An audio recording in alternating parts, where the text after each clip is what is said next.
چالاکیان مالباتین دلگرتیان لسرانسری روجاوای کردستانی بینالبرت دومن. دوی چارچوبه دا ایرو مالباتین دلگرتیان اجباجاری قامشلول قادابون و چالاکی کل درخصن. لور مالباتان جحمو جهیم پیوندی دار دخواز عقوبت و سربس بردانا زاروکی خوکرن. هر وها بانک الحکومت آدمکی کرن کلگوری پیاما بیستونه چلیه تف بگرن و حمو گرتیان آزاد بکن.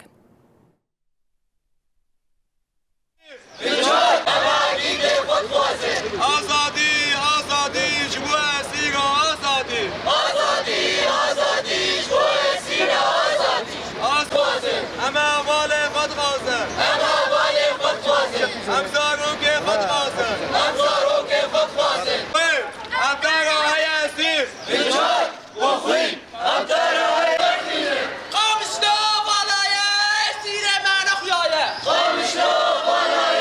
اسیر من اخیاله زندانا بشکینن شرفانه ما درخینن زندانا بشکینن شرفانه ما درخینن قامشنا بالای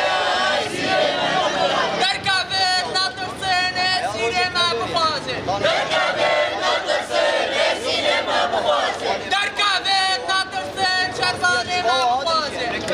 ای خانه بمره خانه بمره خانه اما اسیر خود خوازه اما اسیر خود خوازه آزادی جبو اسیر